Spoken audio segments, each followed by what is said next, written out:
50 years ago, a great American in whose symbolic shadow we stand today signed the Emancipation Proclamation. This momentous decree came as a great beacon light of hope to millions of Negro slaves who had been seared in the flames of withering injustice. It came as a joyous daybreak to end the long night of their captivity. But 100 years later, the Negro still is not free. 100 years later, the life of the Negro is still sadly crippled by the manacles of segregation and the chains of discrimination. 100 years later, the Negro lives on a lonely island of poverty. I have a dream that one day this nation will rise up and live out the true meaning of its creed. We hold these truths to be self-evident, that all men are created equal.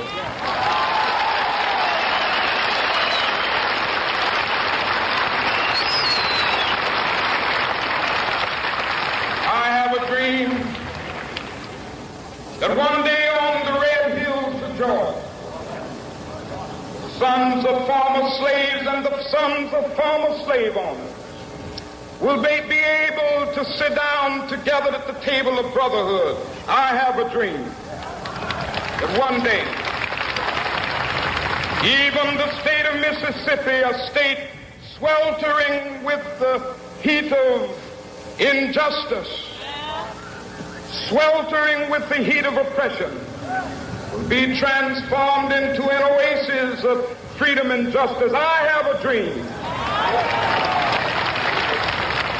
My 4 little children will one day live in a nation where they will not be judged by the color of their skin, but by the content of their character. I have a dream today.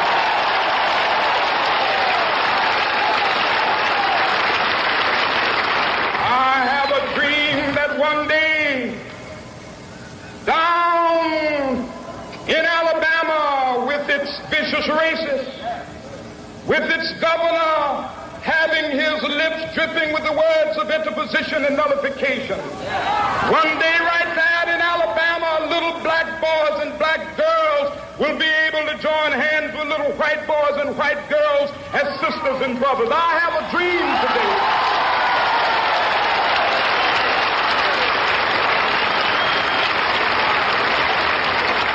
I have a dream that one day every valley shall be exalted, and every hill and mountain shall be made low. The rough places will be made plain, and the crooked places will be made straight, and the glory of the Lord shall be revealed, and all flesh shall see it together.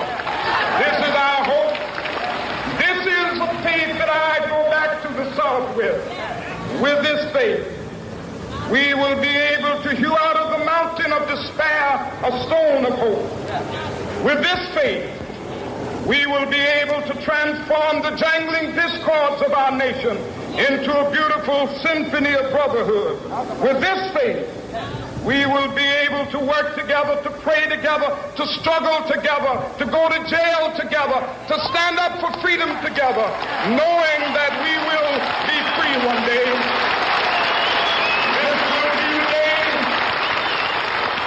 This will be the day when all of God's children will be able to sing with new meaning, my country, tears of thee. Sweet land of liberty, of thee I sing. Land where my fathers died, land of the pilgrim's pride. From every mountainside, let freedom ring. And if America is to be a great nation, this must become true. And so let freedom ring. From the prodigious hilltops of New Hampshire, let freedom ring. From the mighty mountains of New York, Let freedom ring from the heightening Alleghenies of Pennsylvania. Let freedom ring from the snow-capped Rockies of Colorado. Let freedom ring from the curvaceous slopes of California. But not only that, let freedom ring from Stone Mountain of Georgia. Let freedom ring from Lookout Mountain of Tennessee. Let freedom ring from every hill and molehill of Mississippi, from every mountainside. Let freedom ring in Whitney Capital. When we allow freedom ring, when we let it ring from every village and every hamlet, from every state and every city, we will be speed up that day when all of God's children, black men and white men, Jews and Gentiles, Protestants and Catholics, will be able to join hands and sing in the words of the old Negro spiritual, free at last, free at last, thank God Almighty, we are free at last. I'm Brian Kemp. I'm so conservative, I blow up government spending. I own guns that no one's taking away. My chainsaw's ready to rip up some regulations. I got a big truck, just in case I need to round up criminal illegals and take them home myself. Yep, I just said that. I'm Brian Kemp. If you want a politically incorrect conservative, that's me. Are you serious? No, you are not. Represent. She's not under arrest. For what? Why is the governor trying to sign something in private? Why is he keeping a representative? Why does she have to step back? The governor is signing a bill that affects all Georgians. Why is he doing it in private? And why is he trying to keep elected officials who are representing us out of the process? Exactly.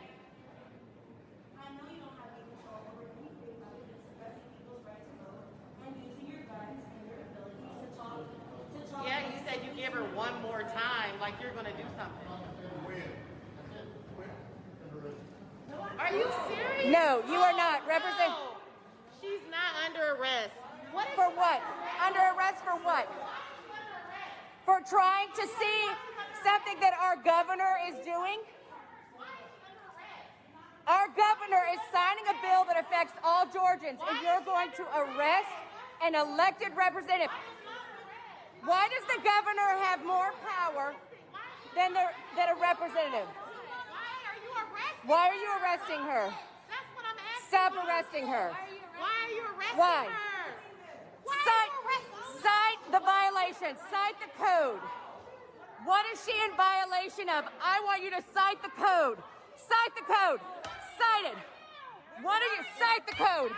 Cite the code. Cite the code.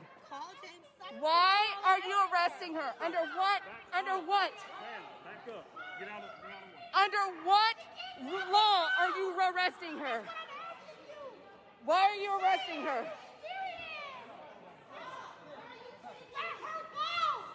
Why are you arresting her? Tell us now. Why are you arresting her? Cite it. Give me a reason why you are arresting her. Give me a reason why you are arresting her. She is an elected representative. Why are you arresting her? Why are you arresting her? What? Under what statute are you arresting her? Under what statute? The governor is signing a law that will affect all Georgians, and you are choosing to arrest an elected official. You are choosing to arrest an elected official. Cite the statute. Cite the statute that you are arresting her under. Well, I don't know what will happen now. We've got some difficult days ahead. But it really doesn't matter with me now, because I've been to the mountaintop. I don't mind. Like anybody, I would like to live a long life. Longevity has its place. But I'm not concerned about that now. I just want to do God's will. And he allowed me to go up to the mountain. And I've looked over and I've seen the promised land. I may not get there with you, but I want you to know tonight that we as a people will get to the promised land.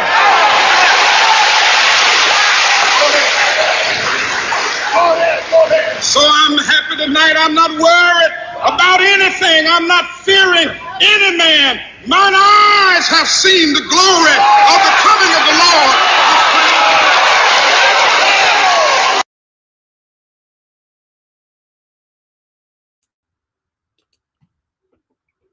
Happy Monday to each of you, and welcome to our show, Perspective.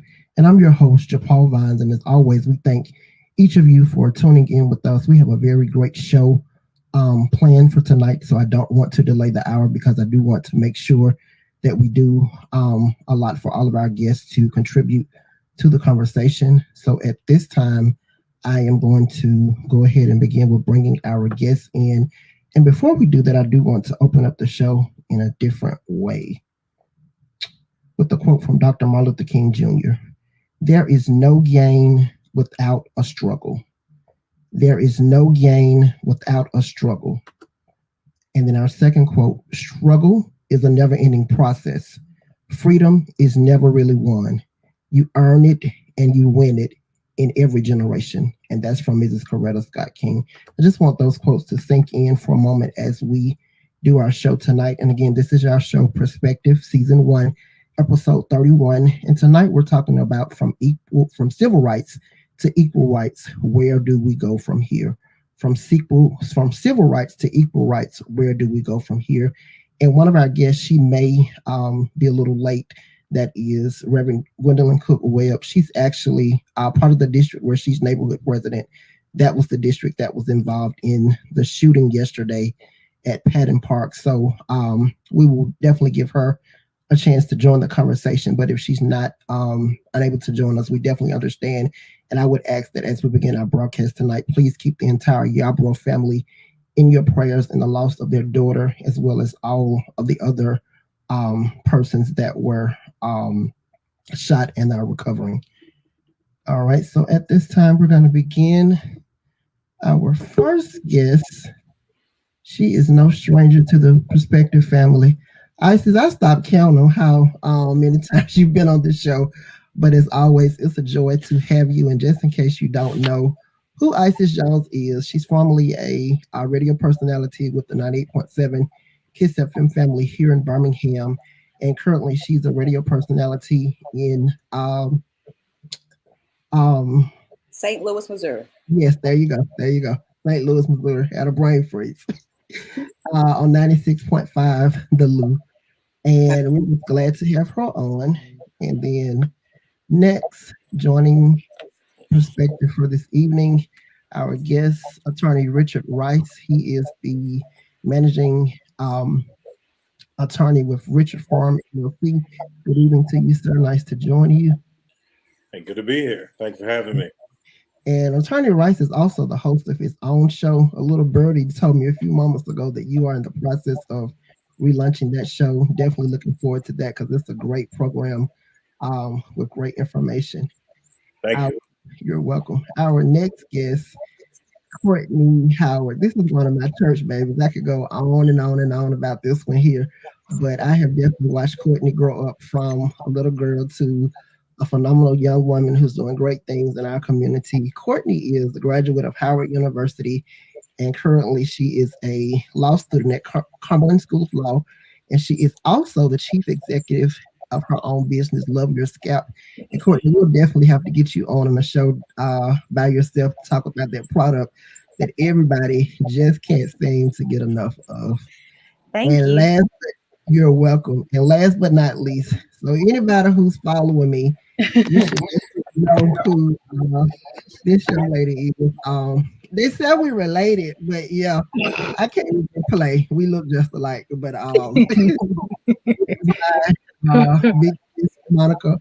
Monica's a related mentor, and she's a published author of several books, and she's also the host of her own video podcast, Wind Down Love Moment. Good evening to all of you, and I'm just proud to have you on. And as I stated, Reverend Webb joins us. We will go ahead and get her in the conversation. So let's go ahead and get started tonight because I definitely don't want to delay the hour. So for those who got a chance to see the countdown, we all know that yesterday the nation celebrated the 53rd anniversary of the assassination of the Reverend Dr. Martin Luther King Jr. And we have come a long way. And I know sometimes it appears as though we've not come a long way, but we still have a ways to go. So to open up our conversation, to get the conversation started this evening, I want to pose this question. And what we'll do, we'll start with Isis, then we'll go to Courtney, we'll go to Attorney Rice, and Monica will close with you. So I want to start off with the question, how do you feel we've moved closer to Dr. King's dream, or do you feel we've moved farther away from the dream? Well, I personally think that we have moved closer when it comes to the aspect of coming from civil rights to equal rights. I can understand how people feel like it hasn't made any progress in the sense of, just like you mentioned before, a young child being shot. There are more shootings, more crime, more of these different de facto events going on in our society, and better yet, in our culture. But I think overall, in the sense of our understanding of ourselves, our abilities to actually go into the entrepreneurial spirit of different companies, of realizing how important these things are, better yet, our usage of education, going into the business world, defining ourselves in a lot of different ways. As much as people do not like the race as a total, you cannot get away from what we have contributed to all of the different aspects of this, American society, whether it be sports, whether it be business, whether it be acting and entertaining. We've touched every area and succeeded and excelled at these different things. So that aspect of us in the past of, having to be just that much better, I believe we are closer in that aspect. But yes, in a lot of different ways, no, we have not moved the mark, and better yet, we're going backwards on some things. But I think that still is a conversation that we need to have inside the house, as opposed to asking the rest of the world to basically love us and find us worthy when we are that to begin with.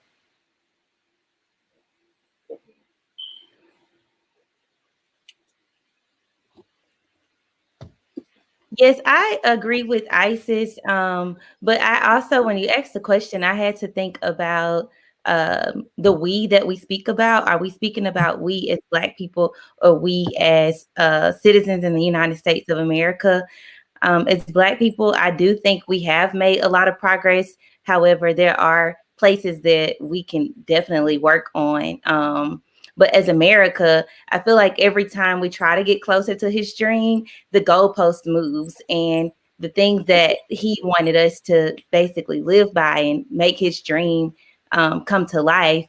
Like, as soon as we see it about to happen or see it happening, then you have other things that they put in place so that whatever we are trying to do to get closer to what Martin Luther King's or Dr. Martin Luther King's dream is, it's kind of like it just keeps moving, keeps being pushed back. But I can say something I love about being a Black person is like Michelle Obama said, we eat no for breakfast.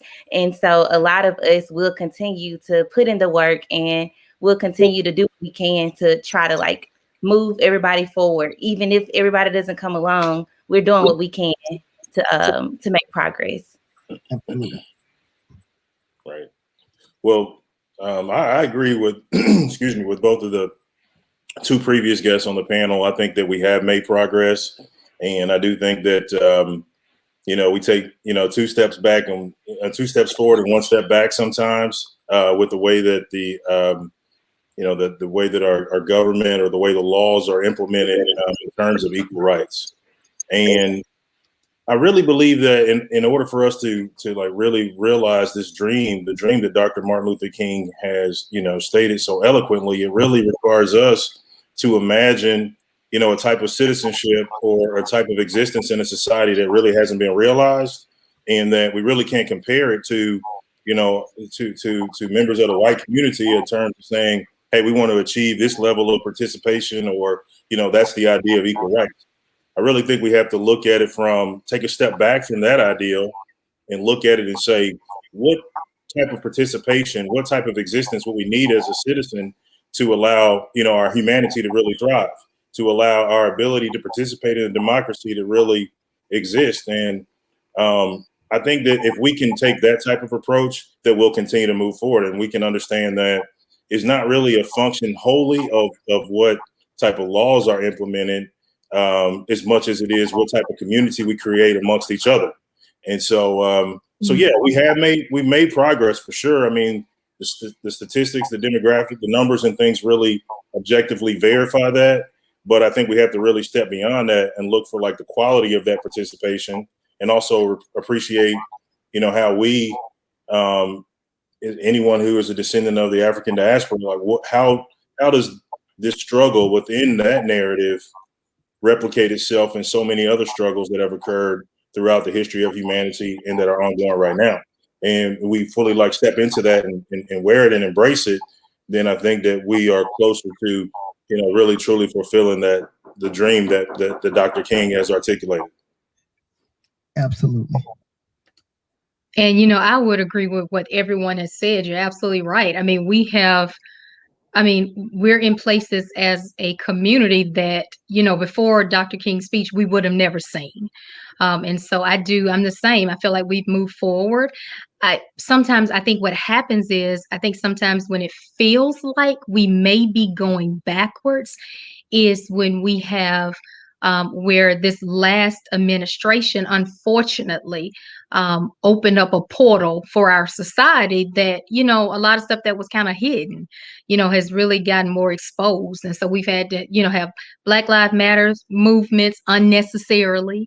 We've had to have so many different things that have made some people perhaps assume that, we're not being as progressive as we would need to be at this point. But, at some point, there's no way to have any influence over that because people are going to be people, so I agree too. Yes, we have moved forward. Do we need to go a lot further? Absolutely. But I think if we get to a point where we stay positive and we try to continue to move forward no matter what, we'll keep moving that dream into, generation after generation. So yeah, definitely. Absolutely. And great. I think I loved all of your answers, by the way. I just wanted to do that as a great way to start up. And then this is a question, and you all can give me a yes or no. We won't really get into a discussion on this. As African Americans, do you all feel that many of us, we're detached from reality?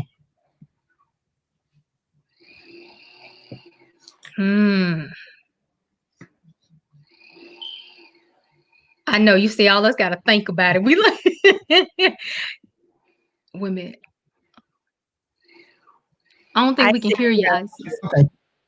Yeah, you're muted, Isis. I have to say yes. Just as a broad, in the sense of saying African Americans, I think people at a large and as a general have a disconnect. And it's funny that you mentioned that because, again, we don't take into consideration, and I know that we talk about this, and Courtney, you were absolutely right, in the aspect of who is the we. How important is that aspect of who's really kind of concerned with, their individuality, and better yet, the one thing I'm noticing a lot and that we don't really kind of put into place is, to me, is a point of, well, you know what, you asked for one simple yes or no answer. No, because I like where you're going with that. Well, like mental illness, we don't take that in, as seriously as we should. We kind of push it to the side on a lot of different aspects of how we look at things, and we don't think about the trauma that's built up over the years, the way that we basically, especially with poverty and how it's affected us on a grand scale, and how that affects, the crime rate, how it affects the financial way we go about, earning our money and doing things. And of course, that's how the goalpost has moved in essence over the years because of that. But I think as far as a disconnect, as far as reality, is that depending on where you're at and who you are, and just like, Sister said, it's kind of like depending on, you have a different perception of what reality is. Mm-hmm. Like for me, reality is a mortgage, and basically a 401k. For a lot of people, that's not reality. Okay. So I think when you talk about reality, you really have to kind of break it down. Okay, well, what does that mean to the individual? Okay. And I think as a whole, no, we are disconnected. I mean, I think about a lot of us who are fluent, and how we're disconnected from the poverty that is affecting our brothers and sisters. So I get frustrated on a grand scale in the sense of like, I can worry about what the white man wants to do, but I'm more inclined to think about, okay, what are we doing as a village? Right. And what are we doing as a community? So the basis of what's reality, yeah, if you keep on passing by folks and you're not helping, I think you're disconnected. Right. Well, Isis, since you have the floor, this is the next question. Before we dive into our subject for the evening, from civil rights to equal rights, where do we go from here? I think we have to talk about where we come from, because the sad reality is, and a lot of times my cousin Charissa put on the screen, it is true, she said she thinks the younger generation is detached. And me and my sister were just having this conversation probably about a few hours before the show. That reason why the younger generation is detached, because they don't know their history. And how do they know their history if we don't basically teach it? Right. No one else is going to teach it to them. I mean, think about how many of us on this broadcast right now got maybe 30 days of Black history during the school year when you were in high school, and possibly if you actually went and took African American studies during college. But how many of us are really taught about our past? Right. And you think about the Chinese culture, you think about the Jewish culture, you think about all these other different cultures who make it a point to make sure that their children know their history. So if you do not know it, you are detached from it. So therefore, you can't sit there and build upon it, and you don't know. Right. And then you can't. And then, but what frustrates me now is the fact that you're going to feign ignorance, and it is technically, but that depends on us. At some point in time, all of us are dropping the ball. So again, that feigns the question: are you part of the problem? Or are you part of the solution? I'm sorry. Here's something else I want to throw out. A lot of times, the parents don't know, so you can't teach what you don't know. And a lot of times, there are grandparents in the family. And I do want to give a shout out to Mrs. Georgia Blair. Mrs. Blair actually was a foot soldier, so thank you for tuning in tonight. And we hope that this conversation, that it keeps you encouraged to continue to share the story of what you've gone through, because not just the generation that you see represented tonight, but all generations, we need to continue to glean from this wisdom, because it is the only way that we can continue to make strides and successes in our things that we do on a daily basis. So let's talk about the importance of knowing where you come from. It's a sense of pride. I mean, I apologize, but Rice, come on, jump in here. Somebody do something. You're on point, though. You're making some good points. So I agree with you. Yeah, but knowledge yourself. I think that's an important message. It's one of my. It's a song that I like as well called "Knowledge Yourself," and it talks about just how it's almost like your North Star. It's your center. It's your foundation. It's just what you need so that you can be in touch with reality, because you asked that question about, are we in touch with reality? My question is, who defines reality? Because if the person defining reality is the person at the top, who's at the pinnacle, who has the largest megaphone, is our president, right? Our former president, does he create our reality? Because in a lot of ways right now, we have 43 states, we have 43 states who propose legislation to roll back the clock, to take us steps further away from Dr. King's dream about just being able to vote. You know, and how much more fundamental can you be than to say, if you have a democracy, everybody should be encouraged to vote. And so rather than having both parties try to compete for your votes by appealing to your interests, we have at least one party who wants to eliminate you from the equation, that wants to say that you're disqualified from the beginning based on whatever factor we can use against you, so that we can continue with the same type of policies and practices that have benefited such a small category of the citizens of our country. And so, you know, having knowledge of self lets us know that we've had multiple civil rights acts that have been passed already, you know, before we even get to Dr. King. Okay. And we also understand that just our struggle is unique to us, but we can relate to some other similar struggles for human rights across the world. And we can also, you know, draw strength from that. And we can appreciate the fact that even though we are still going through a struggle, that we still have, you know, American citizenship. So relative to some other countries, that may put us in a position of privilege. And so that we have an opportunity to lead in that capacity too. You know, so I think that we have to know, you know, where we come from and who we are. And I think that it's a difference between being ignorant and being willfully ignorant. And there's so many of us who don't, you know, give credence or credit to certain segments of society, and we operate like in our own, you know, narrow box community. We don't really still challenge ourselves to get out and learn more about why we're different or how we're different, you know. And so I do think that we have to draw that distinction. I want to add on to that, because I remember all the way back to being in kindergarten.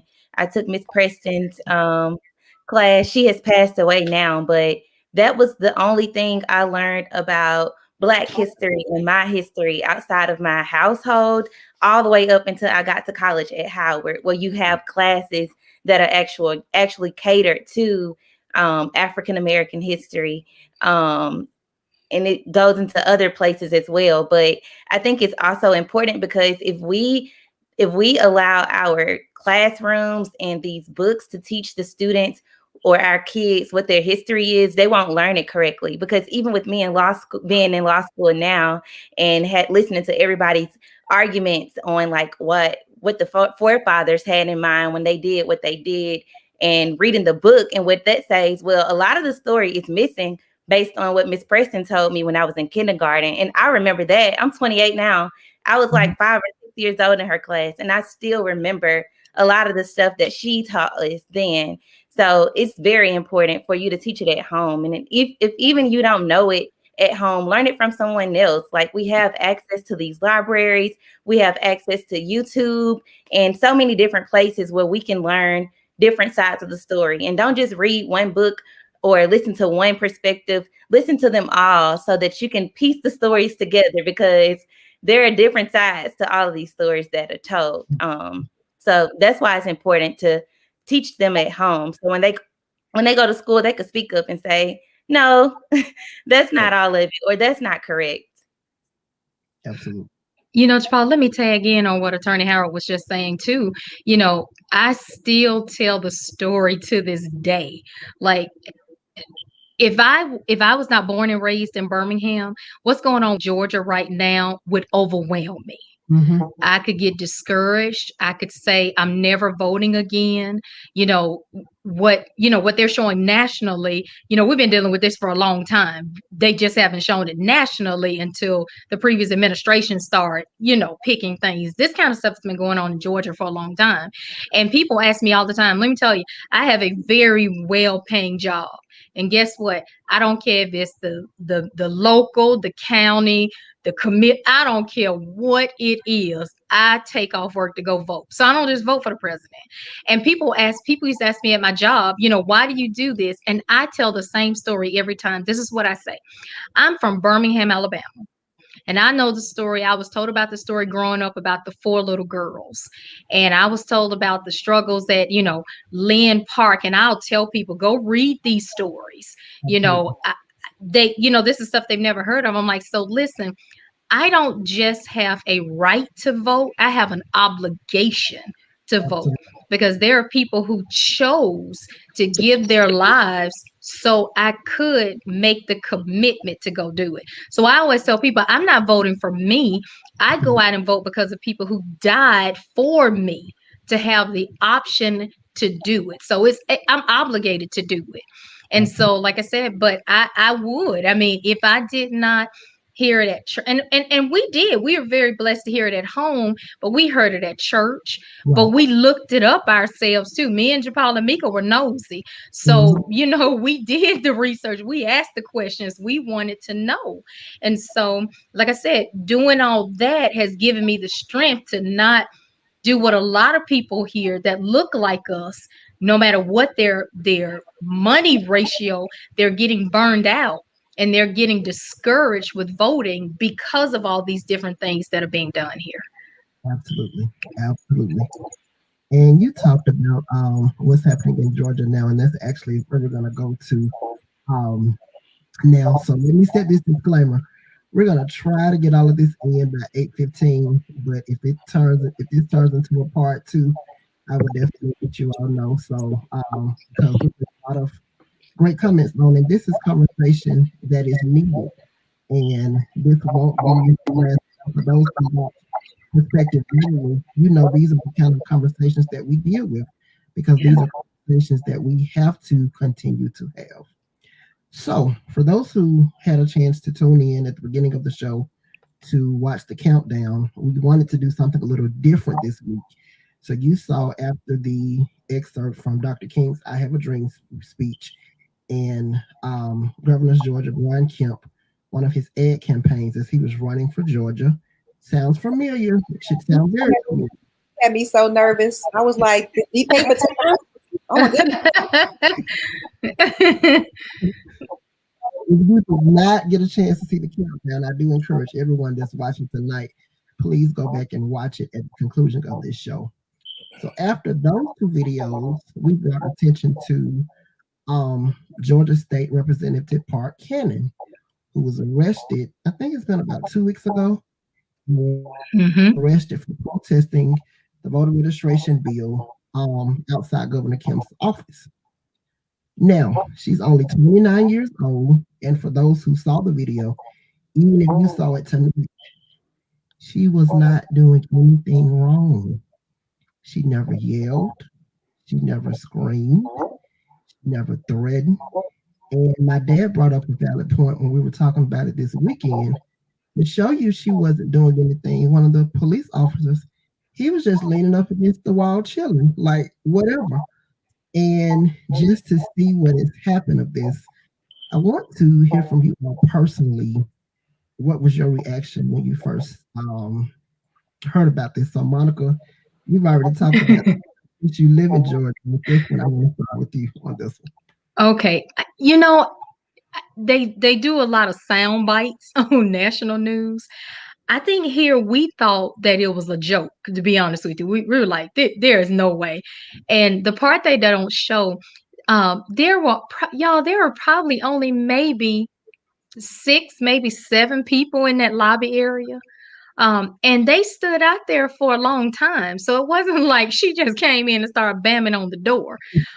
They were asking several times, is the governor, we hear that there's a bill that's getting ready to be signed, and in Georgia's Constitution, someone who holds a position has the right to be inside of that location to witness when a bill is being signed. They have a right to give an opinion. They have a right to ask for clarity on, what's going on. And so the part that was, I think, a little comical to me is that the officer, his stance is that the reason she was arrested because they felt like those 6 or 7 people, maybe 10, I'll say maybe 10 from the video they showed on local news, were going to break out like the riots on January 6th. And so they're saying that's why they arrested her, because they felt under attack. And they didn't know if there were people somewhere else that were going to join when she started knocking on the door. And if you guys get a chance, I'm sure it's on YouTube. YouTube, the whole thing, there are several people who are asking, hey, what code are you arresting her for? What did she violate? What has she done? Why has she been arrested? I think there end up being a total of, it was anywhere from 5 to 7 officers when it was all said and done, when they were taking her out of the building. She is in a cast. So there was some injury to her, I think it was her right arm. She did an interview on one of the shows and they posted here. So my feeling on it now, knowing what we saw Brian Kemp do with Stacey Abrams, what he's doing is not surprising to me, because he did these same kind of things when he was running against Stacey Abrams. I mean, running ads, showing, he was going to drive around on a bus picking up immigrants and, doing commercials with rifles and pistols saying he didn't have a problem shooting people. So none of that surprised me.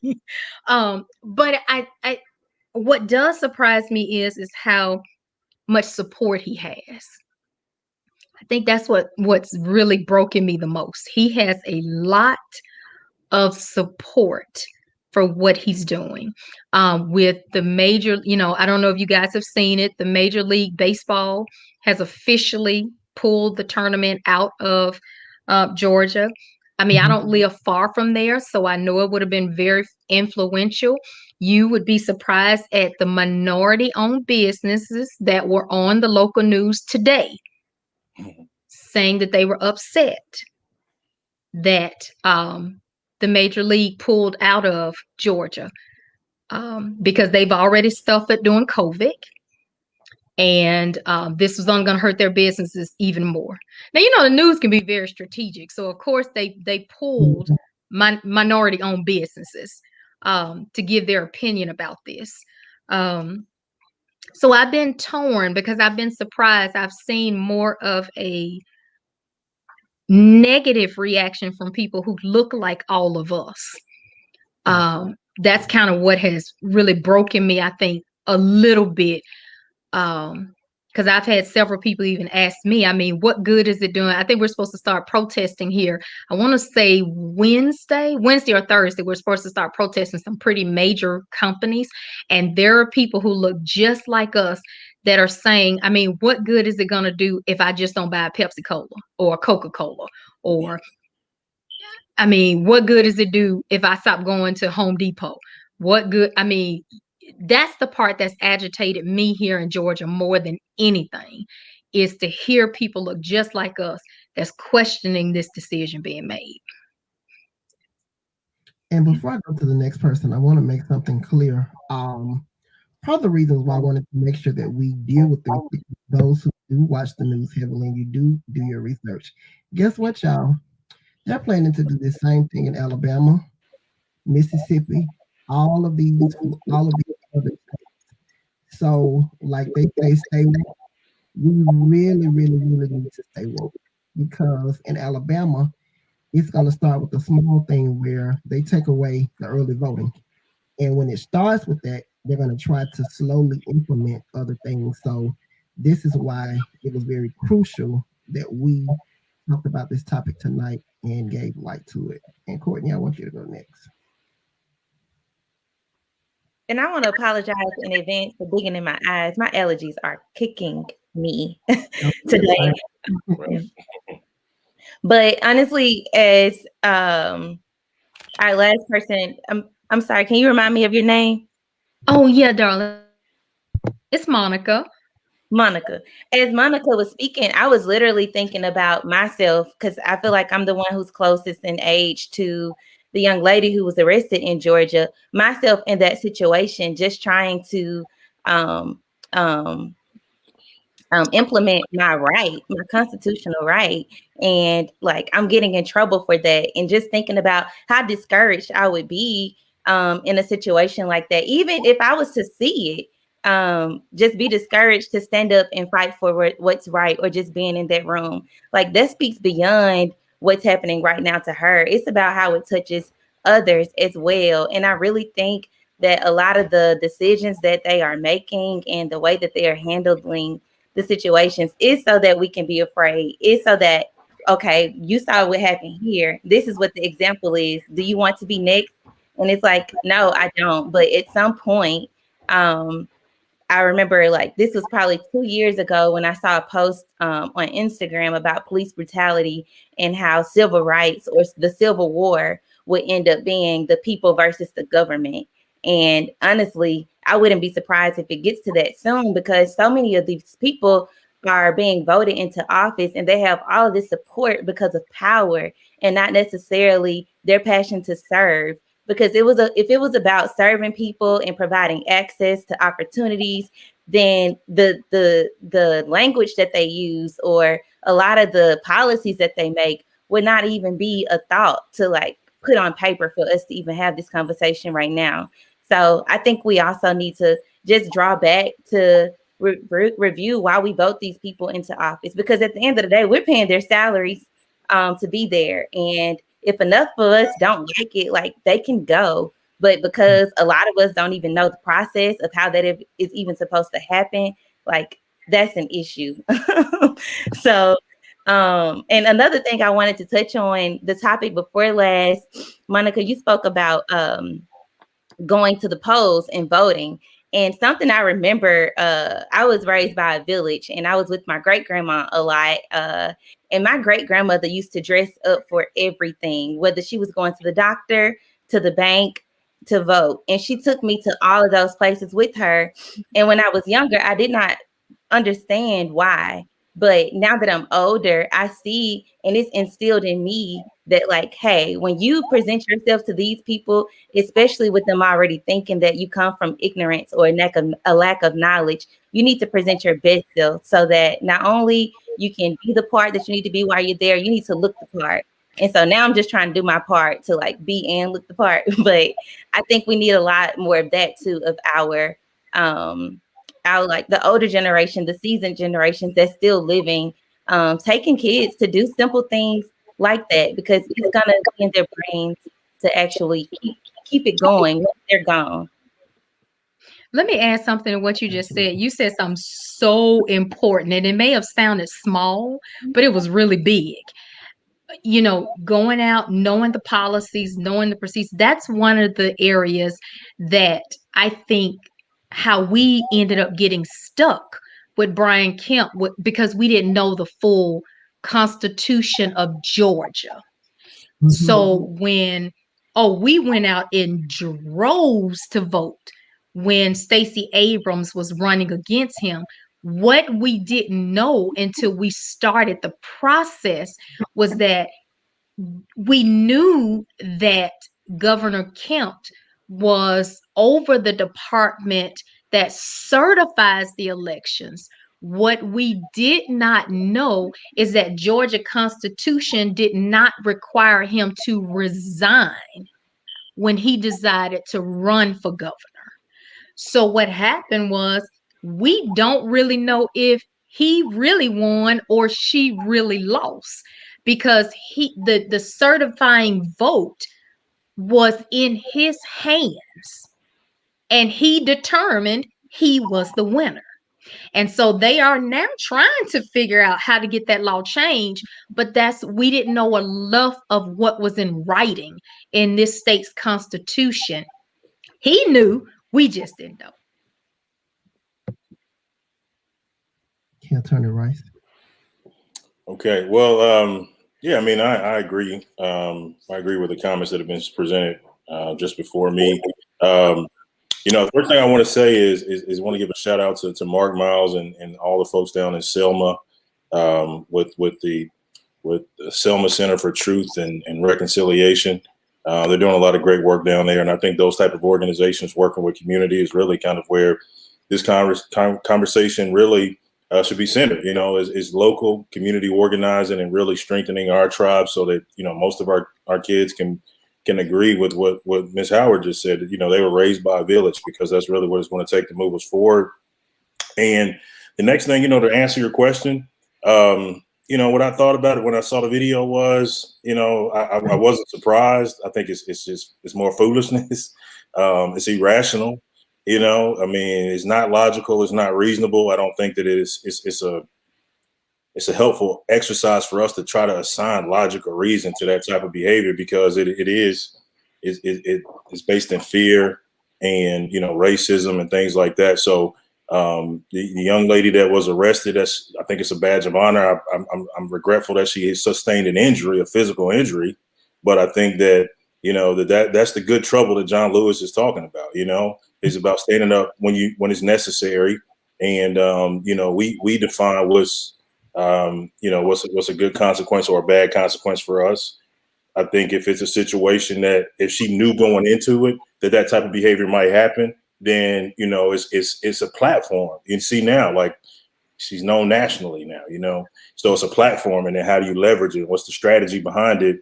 But not to say that was even predictable, because I know that was really kind of out of left field. But when you're dealing with certain types of, you know, with that type of fear, I think easily in that situation, that sometimes those type of situations can be predictable. And then now that there's this large platform, how is it leveraged? How is it used? And I don't want to make light of it because she did sustain a physical injury. But what I'm saying is that those are the type of arrests really that were kind of at the forefront of the civil rights movement in the 60s that we all, you know, look back on and reminisce and kind of, you know, celebrate now. So yeah, I mean, she's a hero.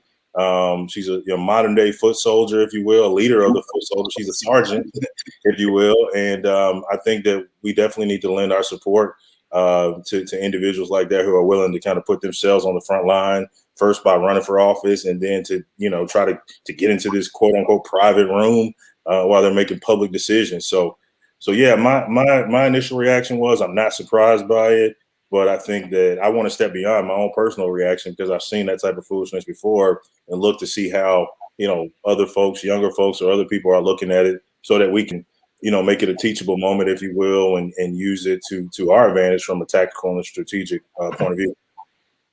Awesome. All right, Isis, close out on this one. My first response to the video was, again, not surprised. Pretty much saw it coming in some aspects. 6 people, 10 people, you know, the excuses that are basically given.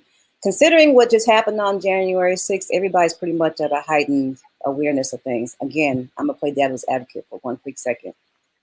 When you think about the laws, and that's the one part of it, you know, as Mark is saying in the quotes as well, we do have to inform people. We do have to make sure that everybody understands exactly what the laws are in our state. That's definitely something I will take, you know, upon myself to share with my audience as well. Because again, it's like, until you understand that, until you understand the importance of it, and I think, you know, pieces of it are coming out depending on what your personal, stake is in the game. You know, you'll think about, you know, criminal reform as opposed to making sure that we have, you know, equal rights in certain things. And then on top of that, we don't think about the basis of it all. I can say fear, I can say racism, but I also have to sit here and throw in money. Okay, I grew up in the apartheid generation.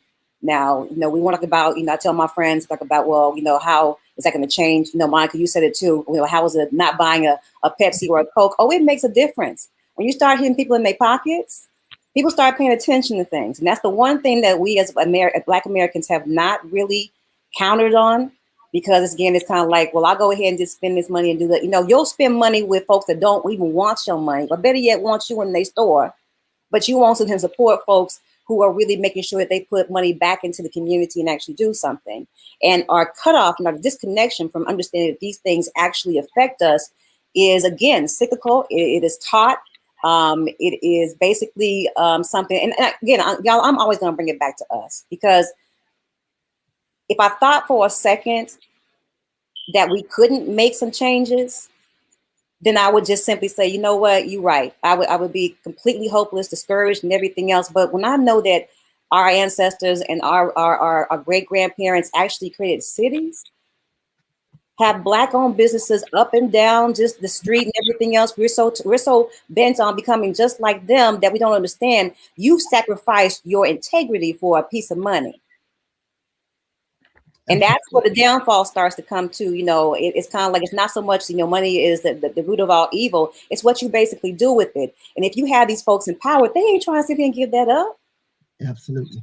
And so the thing about it is that you take back the control that you already basically have, and you continue to keep that money flowing forward. And as far as the folks who you say that, again, you know, who look like us, again, it's a point of survival. It's a point of them being able to take care of their families. They're not thinking about the community because that's not how they were raised. It was basically make that dollar, make that dough, handle your business and move forward, black man. So again, it has to be transposed in the sense of how does that benefit the people around you in your community and what it is you're trying to sit there and accomplish. If they can't see that, there again, guys, the disconnect and also the unreality of people not being able to see the situation that's going on collectively. Because unfortunately, just like with Barack and Michelle, we found out you can be the president of the United States and still be a NIGGA. So that's not going to change. They're not going to see any way they can possibly get around it. My problem is, how many lobbyists do we have? How many folks do we have working behind the scenes who are actually going to sit here and make some things rack and shake with us? But again, that takes money. Mm-hmm. Again, we haven't changed laws or even acted towards those laws. Get those things changed and off the books. There are so many different things in there. And again, not being informed is never really a complete excuse, because just like I said, JaPaul, you know about my father collectively stopped himself from doing certain things, picked up a couple of books, read some things, and changed his whole perspective. So you can't tell me it can't be done. It's just a point of what's in your heart. And better yet, if survival is simply it, of course, you're going to go for the dollar. And unfortunately, you have folks who will sit back and say, okay, I personally believe that could have been handled a better way. No, she should not have been arrested. Right. But again, because of what just happened on January 6th, you already know these folks on tilt. Mm-hmm. So yes, you can, but the thing of the sacrifice, even though she is a hero in this, the sacrifice that she might actually do some jail time. Yeah. That's the part that gets me. Right. You know, and that's the part that I'm not quite sure, you know, what her family situation is, how much she has to sacrifice, how much money she has to give away just for that one simple act where you can simply say, okay, let's go get some lobbyists, let's go do some things, let's fight in an arena that you know that you have to fight them on. You can't fight them toe to toe like that. Absolutely. So why would you do that? You know, so it just, I mean, I'm not a protester per se. I'm behind the scenes. I want to see things move and shake. And the better yet, I'm going to use my money to make sure that these things and these opportunities for my people are taken care of. Mm-hmm. You understand what I'm saying? So it's a different mindset for me. It's like, I can't beg you to actually change things for me. I have to go out there and make sure that I change them. Right. And could I just respond quickly to that? All right. Just, I agree with it. I think it's a great point and a good perspective. And that's what, you know, discussion, we got to look at this, flip it around, upside down, you know, get it from all perspectives. So, but this whole thing that happened on January 6th is like, these folks, so protesting, to me, this is how I just kind of imagine it in my mind. It's like when things escalate, you know, you try to resolve an issue through the proper means first, and then you can't, so you just escalate it. And that's who you are. That's who we are as humans. You know, that's what we do. That's what our government does. You know, we try to negotiate, we use the diplomacy, and then if it doesn't work, then they try other things. Okay. But on January 6th, these folks, they already have everything that they essentially wanted, you know, and then they made up an argument. And because we didn't all buy into this foolishness, then they decided to go to the Capitol to use force, okay, to stop the process from working. That's not the same thing. That's not the same thing that we saw in the 60s with protesters. These are folks who have their whole life, or every generation before them, have tried to operate within the system, try to pull themselves up by their bootstraps, try to save money. They died literally just to vote in the system, just to participate. Still call themselves American when no other quote unquote American would acknowledge them as a human being. Okay. So then they decided to do a sit-in. Mm-hmm. All right. Not go to the Capitol and online organizing, talking about what guns and how they're going to fight the officers and do all of this. So we are getting caught up into this faux reality that somebody else has created. You know, we can't do that. It's foolishness. There's no legitimacy to it. And I don't care how many people say it or how loud they say it, how long they say it. If our media always gives credence to all of this whole narrative and ask it as a question when it's from the jump, it's false. There's no evidence in support of it from my perspective.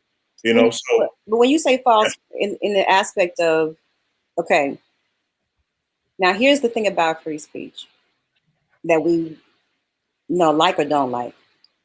you have the right to it as an American, as a human being, as far as I'm concerned. Yes, there was a mob that basically changed trajectory and direction and went down there to cause some damage. I mean, that's been put forward. But I don't discredit the passion of how they feel. Because when you say media, when you say government, a lot of what the direction that we're going into right now with black and white is the fact that we just don't trust government. We just don't trust the powers that be. And for us, that's just a long trail of different situations. They're just coming into a real strong path of this and not feeling some kind of way. If you haven't get a chance, make sure you check out on HBO Max QAnon or QAnon, the documentary. It still blows my mind that people honestly believe that somebody was eating babies in a basement of a pizza shop, you know, and you have this mindset. But again, I think it just becomes a point of fear. In the sense of the protest, actually, I do understand what you're saying in the sense of like, you have 10 people as opposed to this, but because of what was going on at that time, and because of, I mean, you can formulate the same argument with the Derek Chauvin, trial in the sense of, well, we were afraid and the mob was there. These folks weren't sitting here and going to attack you in no form, fashion, shape, or way. Now, they mind you, when you wouldn't get out that man's neck, the one brother was ready to stomp and, and do some things. But I just feel like, again, it's like, these are beautiful things to basically have. But at what point in time do we really sit here and take in consideration the almighty dollar and how that basically affects the situation and really put some brakes on it? Absolutely. Right. And I agree. Just one last point I'll say is that I don't want it to stop folks' ability to say what they want to say, but I'm just saying I'm not going to believe it just because you say it without having any evidence. And folks protesting because they're black and they can't sit at the lunch counter. That was objective. I mean, that was reality. Like, that was real. But folks protesting at the Capitol because they said the election was stolen from them and there was no evidence, then that's not the same thing, is what I'm saying. So I can't give that any credibility because there isn't any evidence in support of it. Well, there are different forms of protest, so I do understand that. But yeah, comparing the civil rights movement with what happened on January 6th, there's no comparison. Absolutely. Well, JaPaul, go ahead. I'm sorry. No, go ahead. You go ahead. I was going to say, and to throw this little caveat, they said you always have to, peel a banana to see what's really going on. That's why I smile when, Isis was speaking earlier, because one of the things that the way I see it is that the incident was tied to January 6th. Mm-hmm. But it was tied in the sense, what a lot of people may not know is that a lot of our political leaders here, Democratic leaders, they are the first ones that have enough strong evidence to try to press some type of charges against the previous administration for trying to entice our leaders here to try to change the votes, because he just could not believe that he lost in Georgia. So yeah, that's how her arrest is tied to January 6th, because they are pulling this whole thing together to potentially submit charges against the previous administration. And a lot of people are probably not aware of that.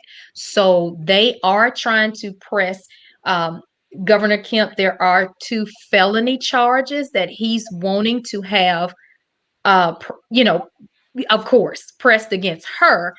But what has happened is our prosecutor in that particular zone has not given her attorneys a decision yet, because again, they have still been in the process of still deciding what they are going to do about these allegations against the previous administration by trying to, because I mean, those people who were over the board, and a lot of them were Republicans, their families were our Mayor Bottoms, like there were a lot of people threatened. And so they are just at the crust of making a decision about that when this incident came along. So yes, the 2 incidents are related, but that's the only way that I see that they're related. It's just another distraction to kind of pull our group away from determining if charges were actually going to be pressed against the former administration. Let's talk about distractions. You know what? It's so funny. And just 2 points I would just like to make is that one is that, Representative Cannon, she has that title. She's a representative. She was at the State House. So, she had she was lawfully there. Okay. So what happened on January 6th, those folks weren't lawfully there. They had to use physical force to gain entry. So that's just one indication. That's a factual distinction that should hold up in court. And I would think that to the extent that folks can that what happened on January 6th can be used to stop, people in my generation or younger folks from protesting in the same spirit and essence of John Lewis and Martin Luther King and all those folks. Please don't do that. Don't buy into that at all, is what I'm saying. That's the only point I was really trying to make is that one. But you already know it's a red herring.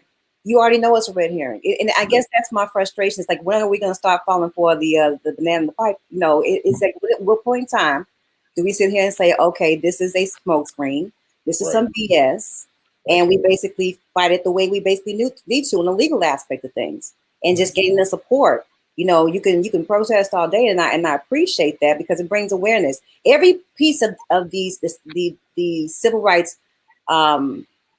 movement forward plays its part. I don't discredit any aspect of it.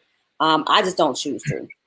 So it's one of those things, again, where I thoroughly agree with you, but I also have to take into context, again, you already know. I mean, it's like, it's like, asking a tiger to basically turn into apples and oranges.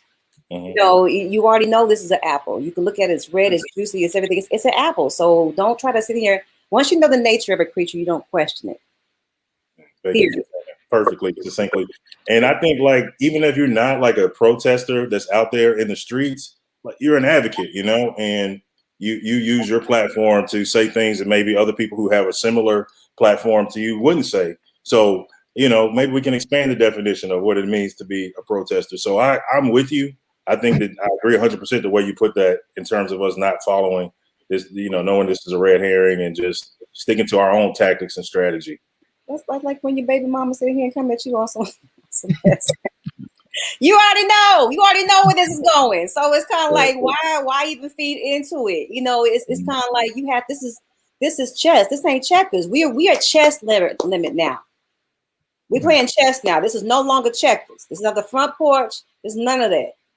This is us strategically having to look at this situation instead of going out there and just, tot. We really have to be more strategic about it.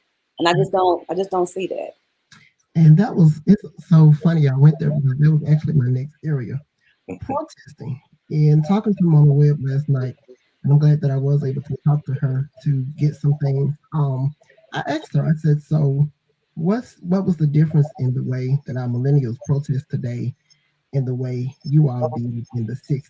She paused and she said, you know what? She said, we listened. She said, we listened, and not only did we listen, but we strategized. And all of us on here, we've seen enough documentaries, we've seen enough movies that were based on that era. They did, in fact. Former radio personality, Kelly Playboy Stewart, he was very instrumental because it was on his telecast several times where he announced that it was D-Day. He would tell them to bring their toothbrush, simple things like snacks to Kelly Ingram Park. 16th Street was another place where they met with the students. They listened. And, again, I have to agree with what all of you said. We're not saying don't protest. That's not what we're don't saying. And Isis, you were on that show and we mentioned it before. But I believe when you protest, you need to have a purpose. But as Mama Webb has said, you need to listen and you need to have a strategy. It's easy because let's just use one example. With the George Floyd trial, the guy that's on trial, we already know how if things go one way, what could happen. And I'm going to use this story and I'm going to go back to what we're talking about. In June, when the protests turned into riots, I actually happened to be on the phone with a close family friend, and the news broke in, and that's when they showed that the protests had turned into looting. And this family friend, she was actually another foot soldier. And to hear our conversation turn from a joyful conversation to her literally weeping, and her words were, "We didn't march for this." So, to every young person that will watch the replay, if you're watching now, or to every adult that's watching who has any influence over young adult, again, we say, not telling you not to protest, but please make sure that you're teachable and you listen and that you have a purpose in your protest. Because we do say itself into my gift, I'm gonna unmute everybody, and then when we get ready to bring you back in, I'll unmute you. But we do say history repeats itself. Guess what? Some history does not have to be repeated. And if the history is repeated, it doesn't have to turn out the same way. Your generation should be the choice. Well, hey, if I saw the outcome from this, I'm going to make the choice to rise up and do better so this outcome doesn't happen. It's all about making wise choices. So now I want to go into, we have about 15 minutes in the show, and I guarantee y'all going to be like, wow, we got all that in. We're definitely going to try to get all of this in, like I said, because this is very great conversation. And I would encourage everyone watching tonight, please consider sharing this, starting a watch party, because this is a very good show, and we will be doing a show of a similar sort, because guess what? If we don't talk about the issues that are going on in our community, who else will? Nobody else can talk about the things that we deal with but our own race. So our next segment, still dealing with protesting. Do we think about boycotting when we do that? What is boycotting? And Mark Miles, I totally agree. The Montgomery bus boycott is definitely a good blueprint. Again, they strategized. That was when the Montgomery Improvement Association was formed in the basement of in the basement of Dexter Baptist Church. It wasn't just a thing where they said, "Hey, Monday, we're not gonna ride buses." They had meetings after meetings after meetings, and they strategized. So that's one thing that's definitely missing in what we do. So when we think about boycotting today, I'll use Publix. There are several people that work at Publix. I'm sure all of you on here, whether you don't know somebody in your family, you have a friend, your mama, sister, baby, cousin, niece, poo-poo, Riri, you know of somebody that works at Publix. So here's the thing I really don't think we think about when we choose to boycott these chains. Some of these places, they only pay their employees $7.25, which is minimum wage in a lot of places. And if the boycotts happen, if they lose their jobs, and we're talking about a lot of these women being single moms, and a lot of them being in places where there is low income in the family, I really don't think we think about the effect that can have on some of these situations. So, and I'm going to yield her the floor. I definitely wanted to say this to the end. My sister Monica and I wanted to bring up something for you all to consider as an alternative to choosing to boycott the businesses. And before I bring her on, we're going to tell you about proxy voting. Proxy voting is a form of voting whereby a member of a decision-making body may delegate his or her voting power to a representative to enable a vote in absence. So Monica, you go ahead and tell us more about proxy voting and why it can be a positive choice boycotting. Okay, and now I'll make it fast because I would love, like Courtney and the other guests, I would love to get their feedback on this. This was huge for me, guys, because I talked to, a lot of. I'm in my mid 40s, but I talked to a lot of people. But I talked to a lot of people who are 30 and under. But it's been surprising me a little bit recently to hear it from people 50 and over. who have that same standpoint that JaPaul has. Like, when we boycott places, when we, who are we really affecting? Are we thinking about just the CEO or the CFO? Do we think about those single moms, who would be affected if those stores get closed down? Do we think about, um, what it'll do to families if that's their only source of income? And to be honest with you guys, this thing probably started bothering me about a good 4 or 5 years ago. And so I really had to like take some woosah time, to just say, okay, I need clarity on this. Let me clear my head. Let me clear my mind, because for some reason I keep getting stuck with, different people saying to me, Monica, why? I mean, okay, so the strategy is the boycott, but what else? I don't understand. I mean, how am I hurting? I'm hurting the little man. So why should I do it? And so, in some quiet prayer time, I'm not saying this is everybody's, I'm just saying this is how it came to me. And so in a couple of years ago, I kept hearing proxy voting. I was like, what the heck is proxy voting? I didn't even know what it meant, and so I just kept quiet, kept meditating, kept focusing on it. Then I kept hearing that doggone scripture, the wealth of the wicked is laid up for the righteous. I was like, what that's got to do with proxy voting? And so what finally came to me in the midst of this whole Stacey Abrams, and when we were upset down here and all the craziness and everything was going on, it came to me crystal clear. We have a voting right as citizens, but we also have a right to become proxy voters as well.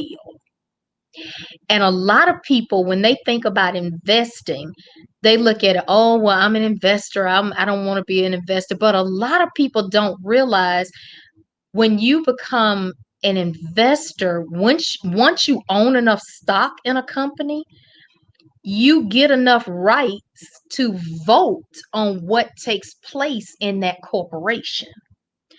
And so what I started doing was, during that time, there were some companies we were being asked to protest. And what I realized was, when we were being asked to protest for those companies, I watched their stock prices go down. And these were companies, the price was $1,000, five. Then I started seeing them come down to, $30, $20. I was like, wait a minute now, hold up, there's something to this, and so, right. And then, like Isis said, it's the money piece of it. So what I want to challenge us to do, if you are concerned about those single mothers, those single dads, those families who may be on a one source income, if you want to take into consideration for them, then when someone calls for a boycott, watch those companies' stock prices. Buy that stock in those companies. And then we'll have a say as a community on how those companies are being run. Like Isis said, we get them in the pockets, because nobody really takes you serious unless you have influence. That's I gotta stop doing it. I'm gonna get in trouble. Let me tell you something. Since I was in high school, y'all, I've been calling this the United States capitalists of America. Because the majority of things that make a change, unfortunately, until you hit this capitalist society in their pockets, they don't take anything seriously. And so that's kind of one of the things that came to me. And so some of the companies that now I own so much of the stock. I didn't do it to become a stock owner. I did it to get voting rights. I wanted a say so. And so now I have a seat at the table of some extremely influential companies, because what I did was I said, okay, so you're not going to support the right that this state not going to support my people on voting rights?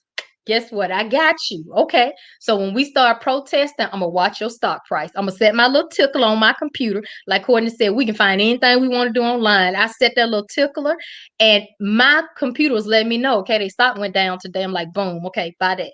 And I didn't even have to spend a lot. That was the crazy part, because the longer we protested, the lower their stock pricing went. Mm-hmm. And so now, when there's a cause here in Georgia, when I get an email from this person or that person, and we're trying to raise funds to do this for the Democratic Party, we're trying to raise funds for Black Lives Matter. So guess what I can do? I have bought so much of their stock that now I keep enough to stay a proxy voter, but then I can sell some of the stock, don't even have to use my own money, and then I can put that into the movement. That's what you call a strategy. Mm-hmm. So instead of saying, I don't want to protest, I'm giving you a strategy. I protest and I become a proxy voter. And so there's no excuse. Courtney already said it again. You can find anything you need to find online. I don't care what age you are. I don't care if you're a millennial, a Gen X. I don't care. You can become a proxy voter for any company in this country. That's a strategy that we can use to, again, get at the table to these companies that don't support our right to vote in this nation. They won't push our agenda. Don't push their agenda. Absolutely. You can do that when you got the power to be at the table. Absolutely. All right, so we'll go to Courtney, Attorney Rice, and we'll end with Isis. Okay, that was so great. You took me back to my business organizations class when we talked about proxy voting. But I must add that in order to do that, we have to redirect our dollars from material things to be able to do things like save up to invest in stock. You also need to be educated on the stock market to know things like, some people don't even know what platform to download or to use to be able to do that. They're still going to Edward Jones, paying somebody a commission to actually find stock for them, when you could do it yourself. And it's something like, God speaks to me when I'm in water a lot. And so I was coming out of the shower the other day, and I was just thinking to myself, like, about how I have a brother, he's 23. And I'll just say from 23 on down, I don't even know if they had financial literacy in class, like junior achievement, like we had when I was in school. And things like that are very important, because I know at the end of the junior achievement program, they gave you a certificate to get a bond. And like, kids don't even know what that is, besides like, what you see on social media about it, or even little things like, I have a little cousin who loves playing Roblox or buying Roblox or something about Roblox, but that is a e-coin that kids are using to play a game.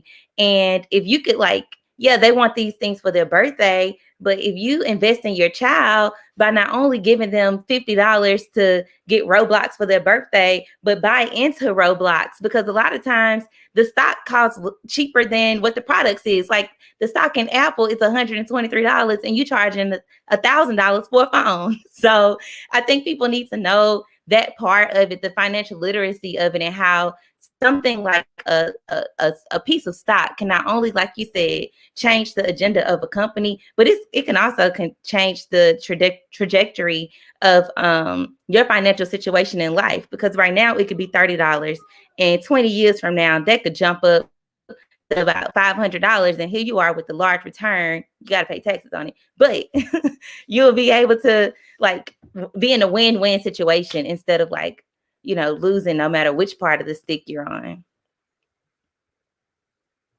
Absolutely.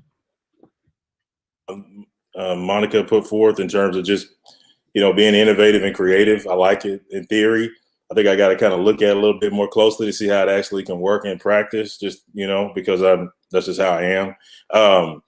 And I think, look at the market capitalization of whatever company you're going to buy shares of stock into. If you talk about Apple, you talk about Amazon, you talk about Walmart, and then you look at the value of per share, right? And if you're paying $100 to $150 per share, and then you look at the market cap is, hundreds of billions of dollars, you look and see kind of, where your shares relate. You got a handful of shares, and then the market cap is that large. So, I mean, that's an important factor to take into the equation. I do think when you work together, if you're not just operating in isolation, executing that type of strategy, and you got maybe 5, 10, 15, 20 folks, or more, then it can become more effective. If we go back to Montgomery, to the bus boycott, to me, it was a lot of, like we said, it was a lot of planning that took place, but that was an alternative. It wasn't like, you're going to tell folks to abstain from doing whatever it may be, and without giving them an alternative from doing it, an alternative that is competitive. You got to have some type of a competitive good or competitive service to redirect that attention if you want to make it work. And then if you talk about spending your dollars with Black businesses or women-owned businesses and things like that, then you can redirect in that type of way. So I think you may be kind of, winning on two fronts in that regard.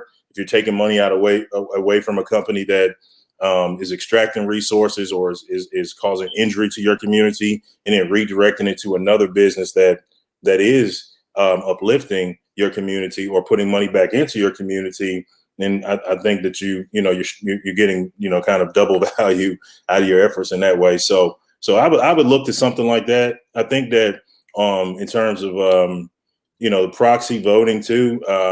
Like I said, I feel like that's a new strategy, something that we should continue to talk about. And the more people you have involved with something like that, then obviously the more effective it would be. I feel like that's a form of boycott too. Honestly, it's certainly a form of collective action. So it fits kind of within that same wheelhouse, but it would take, education like Ms. Howard just mentioned, in terms of just understanding stocks and doing your research. And I think it'd be better to start smaller instead of larger with some of these other companies like that we just talked about. I'm using Amazon as example. They're here in the news a lot lately here in Bessemer, and of course, and they're making national news about their efforts to organize a union here. But I just feel like we do have to think outside of the box, so to speak, and be innovative. And the battle is an economic one in a lot of ways, when we are pooling our resources and we're not thinking like the point that you made, Courtney, about thinking like a consumer as opposed to thinking like an investor. That's really critical. I really believe it is. And so often we're just using most of our dollars for consumption rather than kind of delaying whatever urge and being more of an investor. So I'll stop there. I really enjoyed being on the show. Look forward to us continuing this conversation, sometime in the near future. Absolutely. Right, Isis?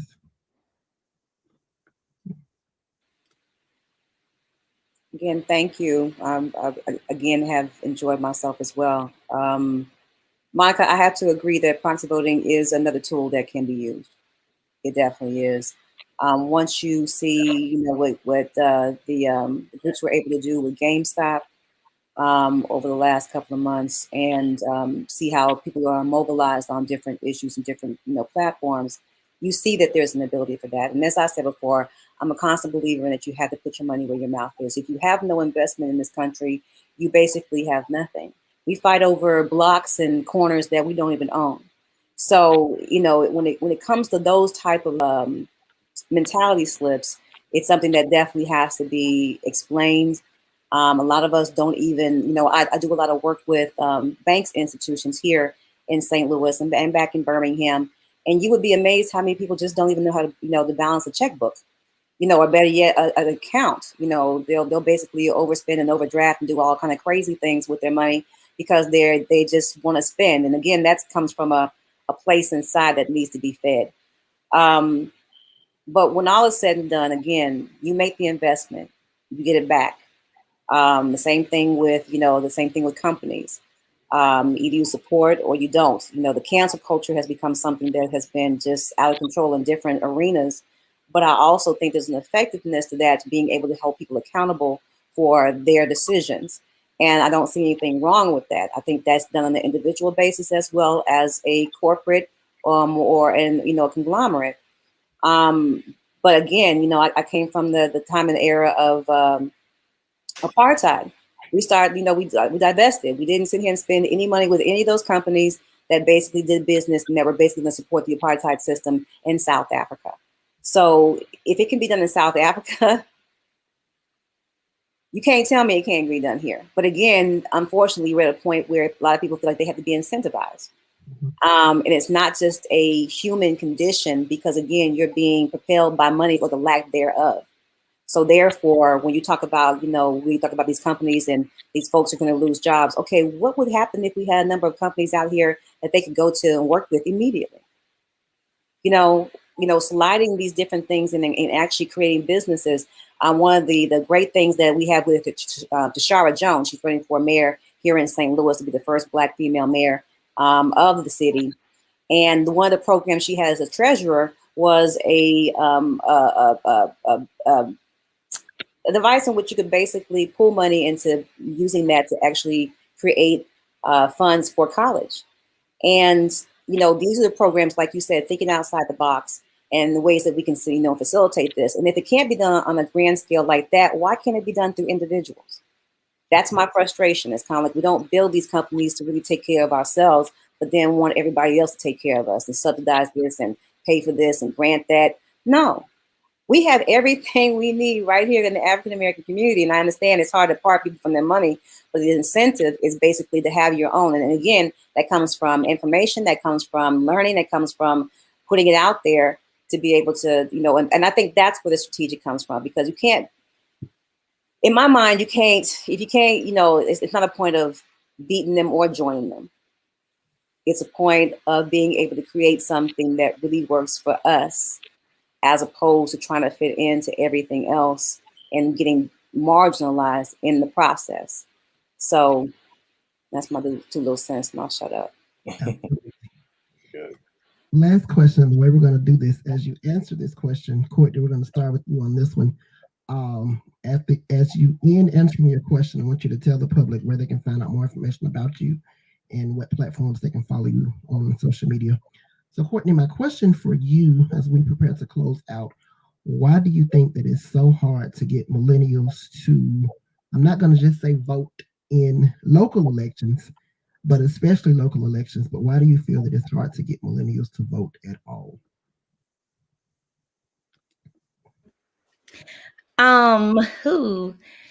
Like I said, for mine, it was, something that was taught at home. I was taken to the polls with my great grandmother. I hate to put it on the school system, because we want to talk about how we are supposed to have an equal education. But my friends who I've made in law school, who grew up with them, civic engagement was a part of their curriculum. And so I think that we need to also do that in our schools and make civic engagement a part of the curriculum, even have mock voting, mock elections in the school, so they could see how the system even works. Because how do you incentivize someone to be a part of a system and they don't even know how it works? And so I think it goes into that, but also it goes home, because you have parents who sit at home and won't go vote, and they won't go. They don't even know that, like, who's running, what election is going on.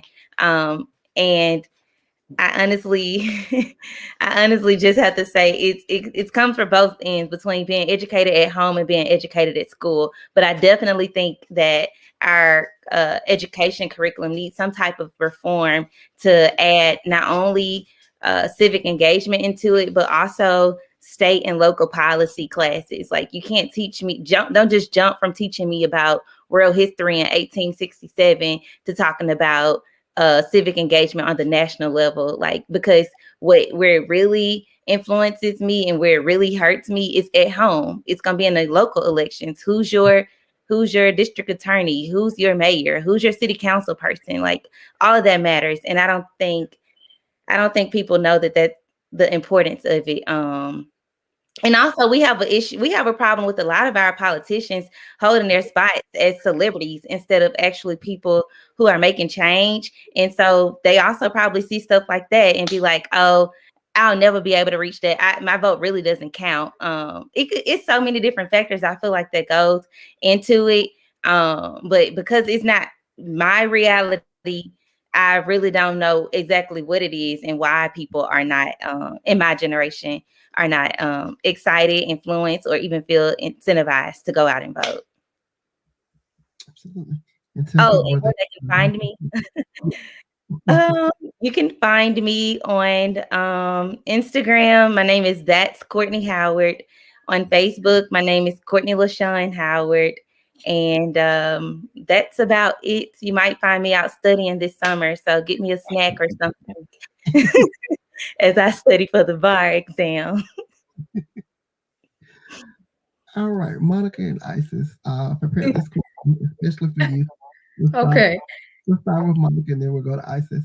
So between both of y'all generations, parents and grandparents gave birth to the civil rights movement.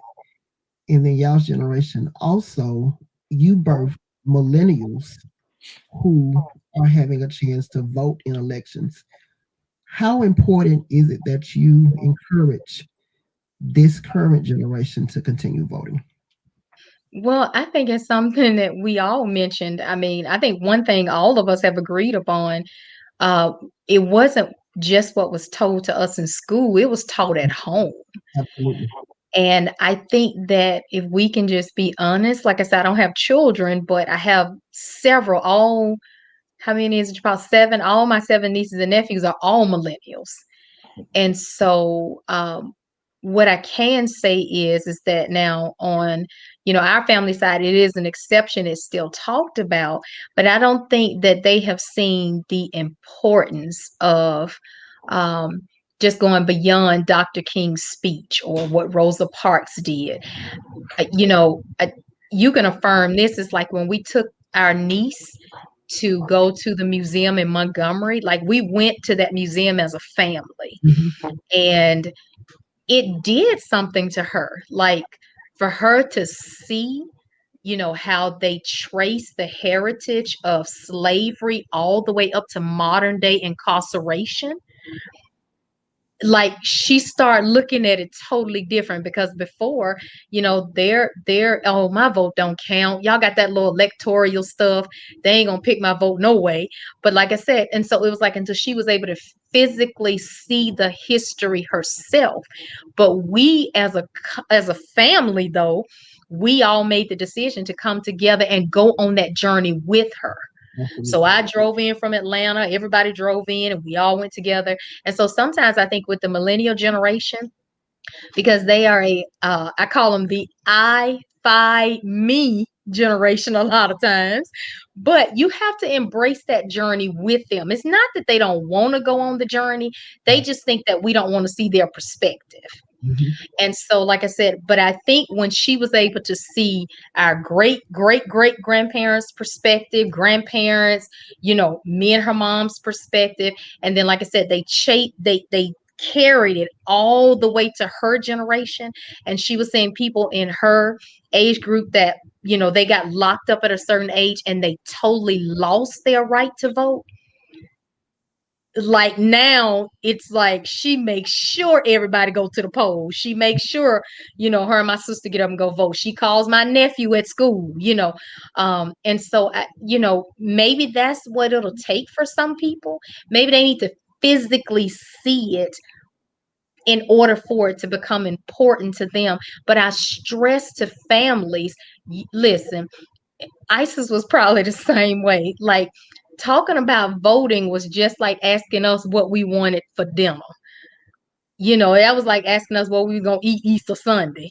It has to be civil rights was it was a Sunday conversation. So maybe that's where we need to kind of check ourselves as families and households, because like everything ain't gonna come from the school, like Courtney said. It's just not.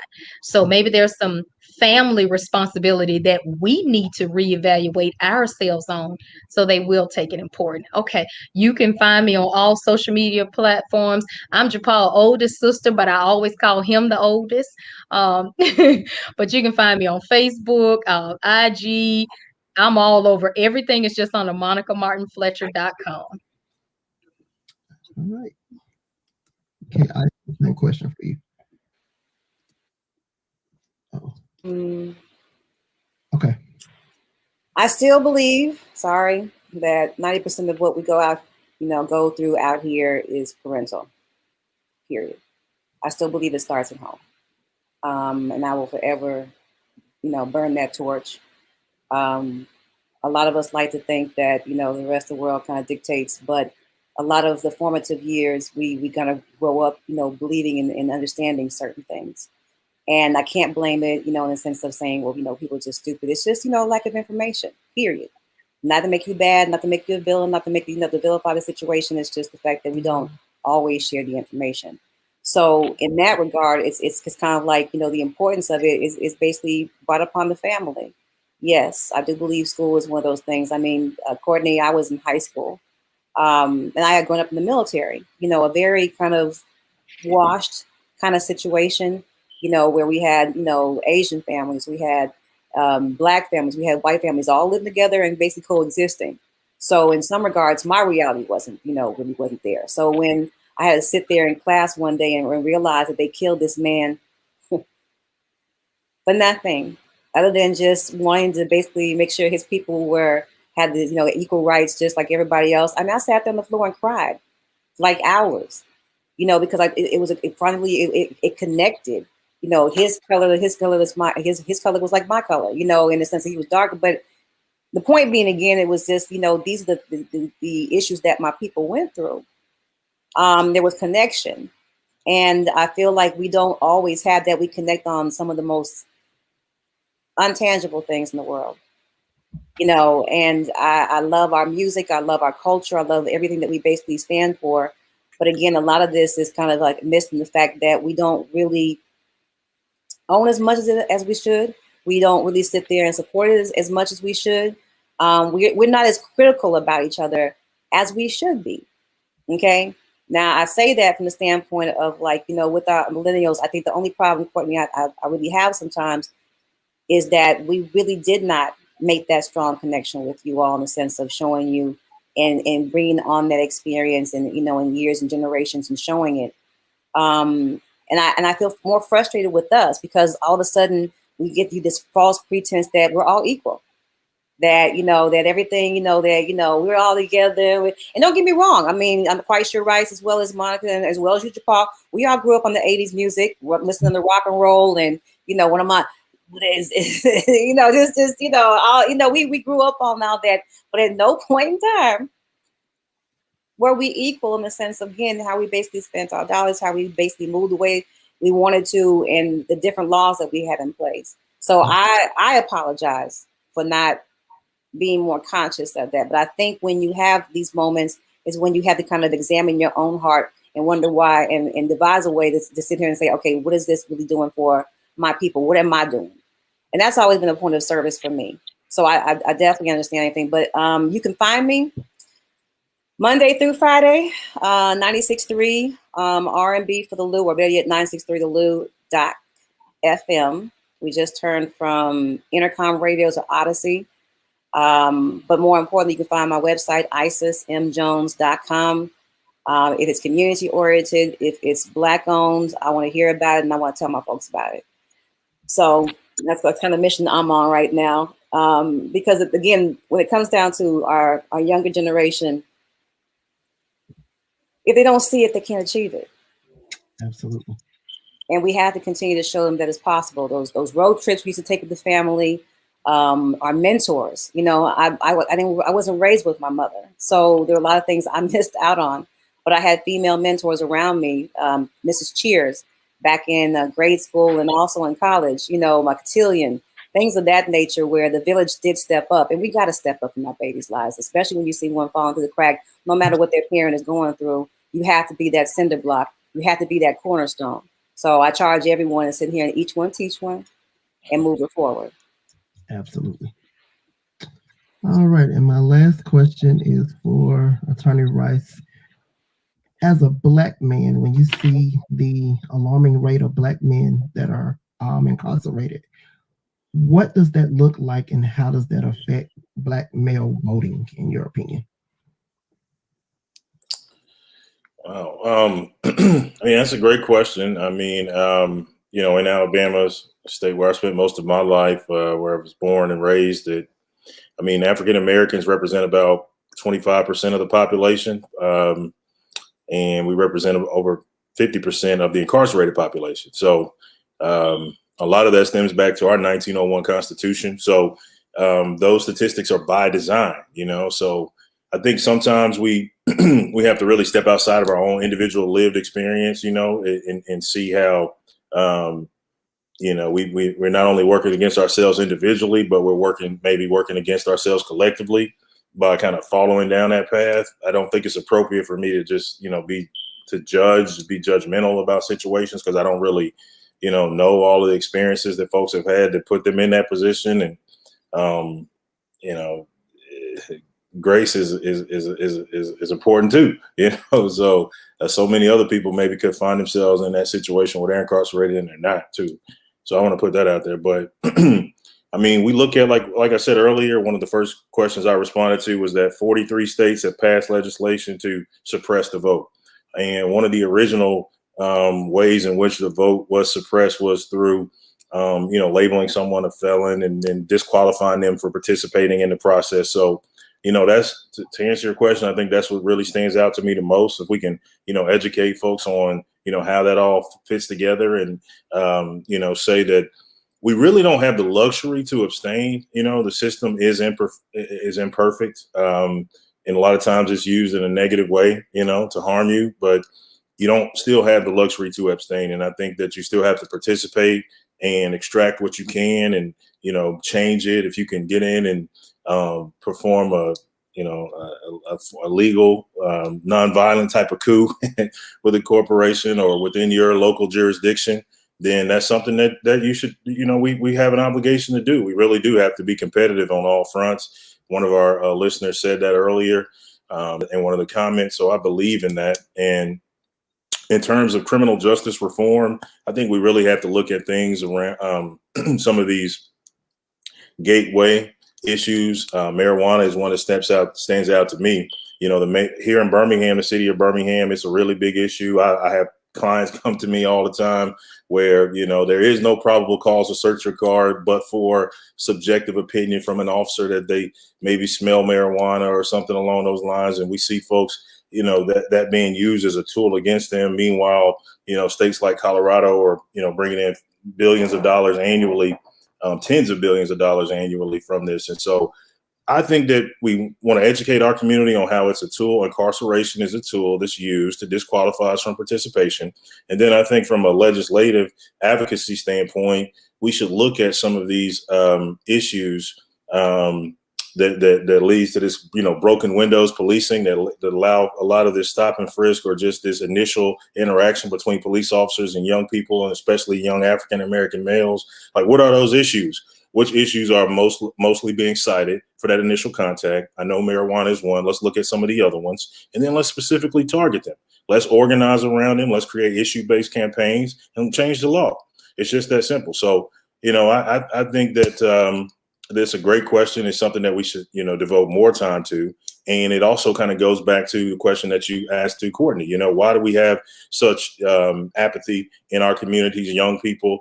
It's because a lot of times we're doing a poor job of marketing, and it's not just the marketing. It's like you're not actually implementing an agenda and speaking to issues that are most relevant to young people, right? And I think that we have to do that on a more authentic basis. I don't think that you can just wear skinny jeans and a pair of J's and then think young people are going to vote for you. I feel like I got friends already. I don't need my politician to be my friend, my elected official to be my friend.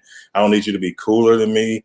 I just need you to represent my interests, and represent my interests in an effective way, and do it in an authentic, consistent way. And to the extent that you can't implement the policies and the program that I would want, then explain it to me with respect and dignity, and don't talk down to me in a condescending way. And that will go a long way in terms of voter turnout. And I think it will go a long way in terms of, maybe our young people making different decisions.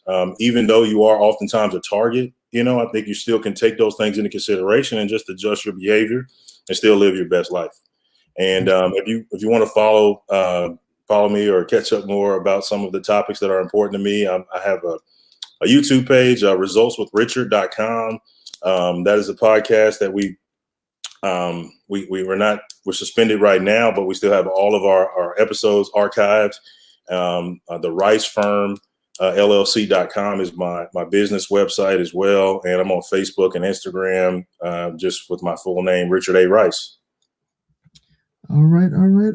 Ladies and gentlemen, thank you so much for being my guest tonight. This has truly been a great show. As always, I encourage our viewing audience to find out more information about Perspective and our company, you can follow us on Facebook and Instagram. Everything is under Divine Vision Entertainment. You can also visit our website at divinevisionent.com. Next week, Monday, April the 12th, our guest will be award-winning author Yolanda Bradway. She will be talking about her new book, Girls Pep. And I did drop also in the comments, that is our backstage VIP group. A lot of times we're going to start continuing the conversation after the shows. So this will be one that we will continue the conversation. And in closing tonight, as we leave, remember that we are greater together. There's nothing we can't do when we are apart. We are greater together. And if you want to make a change, be the change that you want to see. Until next Monday, stay focused. Have a great night.